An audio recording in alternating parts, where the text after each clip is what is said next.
साधं पाणी आहे, तर तांब्यामध्ये सुगंधित जल आहे. या सुगंधित जलाने आपण अभिषेक करणार आहोत. तुमच्या उजव्या बाजूला सुपारीच्या ताटामध्ये पूजन साहित्य आहे. अष्टगंध, शेंदूर. विघ्नं कुरु मे देव सर्वकार्येषु सर्वदा.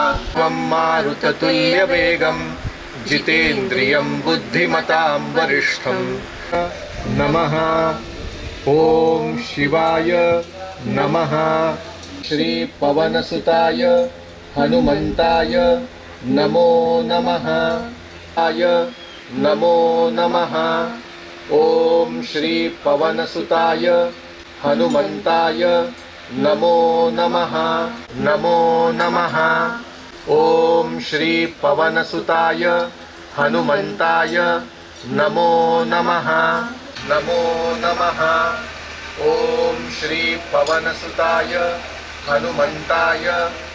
ओम श्री पवनसुताय हनुमंताय नमो नमः. ओम श्री पवनसुताय नमो नमः. हरि ओम श्री पवनसुताय काय वाग्निने गतिनिर्जितवाताय लक्ष्मण प्राणदाय च मेदिष्ठाय प्रेतभूत लाय वीराय चिरंजीवी न उद्धृते. स्वाश्रितानां अभयदं य एवं स्तौति मारुतिं. माझं नाव गिरीश सिंह काळे, अतुलित बलधाम कमिटी सदस्य आहे. आमच्या संस्थेतर्फे दरवर्षी हनुमान पौर्णिमेचा इथे उत्सव साजरा होतो.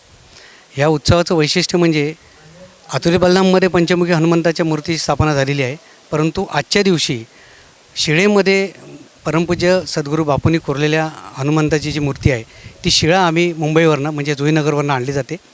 आज सकाळी त्या शिळेसमोर अश्वत्थासहित पूजन केलं जातं, महापूजन केलं जातं आणि महापूजन झाल्यानंतर संपूर्ण दिवसभर पंचकुंभाभिषेक होतात. ह्या पंचकुंभाभिषेकामध्ये हनुमंताचे काही मंत्र आहेत, जप आहेत, स्तोत्र आहेत. त्या स्तोत्र मंत्र जपाने एक साधारणतः 20-22 मिनटाचा हा अभिषेक आहे. हा अभिषेक केला जातो.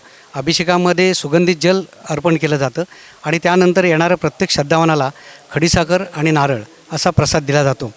ह्या परशुराम भूमीमध्ये बापूंच्या मार्गदर्शनाखाली अतुलित बलधाम या शक्तिपीठाची स्थापना झालेली आहे.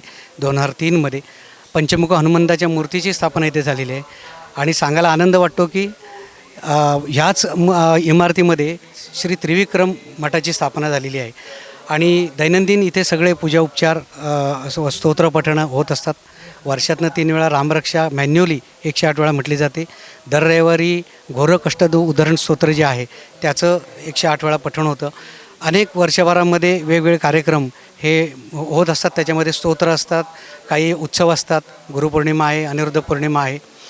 पण हा संस्थेतर्फे हा मोठा उत्सव आमचा असतो. संपूर्ण रत्नागिरी जिल्हा, सिंधुदुर्ग जिल्हा आणि अन्य आजूबाजूच्या जिल्ह्यांमधून सुद्धा श्रद्धावान या उत्सवामध्ये सहभागी होत असतात. असा अत्यंत आनंददायी असा हा उत्सव आहे. टाइम्स डिजिटलला लाईक करा, सबस्क्राईब करा, शेअर करा आणि बेल आयकॉन दाबायला विसरू नका. पाहत रहा टाइम्स डिजिटल.